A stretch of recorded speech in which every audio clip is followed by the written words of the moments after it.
y'all, Juliana here. I was driving into work earlier this week and noticed a massive mushroom on the side of the road. So I thought we would walk through how we identify it.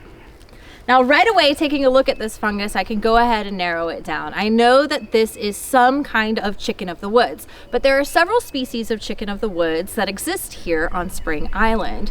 And so I wanted to show you guys kind of step by step what I'm looking at to narrow down what species it is. Now, of course, you want to start almost right away with the overall look of the fungus. So when we're taking a look at this, we can immediately assess the size, the shape.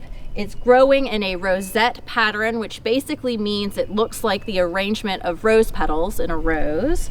We want to look at the color of the fungus, and so we can see that it's overall pretty pale. There are some tints of tan and yellow and kind of pale orangey colors going on the top of this mushroom.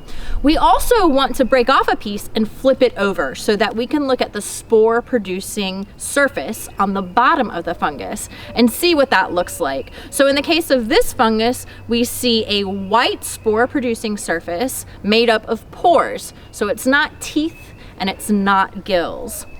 The individual fungi that make up this overall mushroom complex are fan-shaped. So since it's a chicken of the woods, we know it's a shelf fungus. Now, in addition to taking a look at the overall characteristics of the fungus, I also want to zoom out and look at the habitat that the fungus is in. So we're here off of the side of Mobley Oaks Road. We are in a deciduous forest. The fungus itself is growing on the ground, which is unusual. Generally speaking, a shelf fungus like a chicken of the woods would be up on the tree, on the trunk of the tree.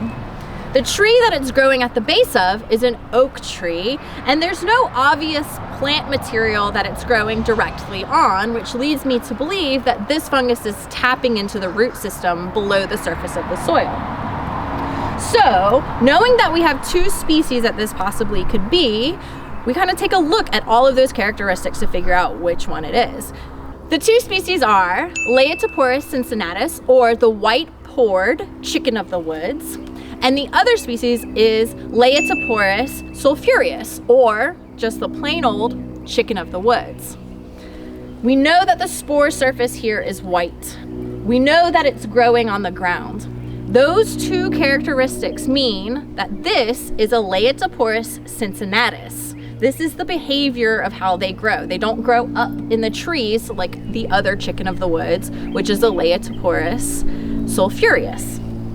And we also know because of that white spore surface that this is who this is, because as Laetiporus sulphureus indicates, that chicken of the woods species is much yellower. That sulfur, generally speaking, is very yellow. So our Laetiporus sulphureus would be orangey and yellow, and when we flipped it upside down, we wouldn't see white, but we would see yellow instead.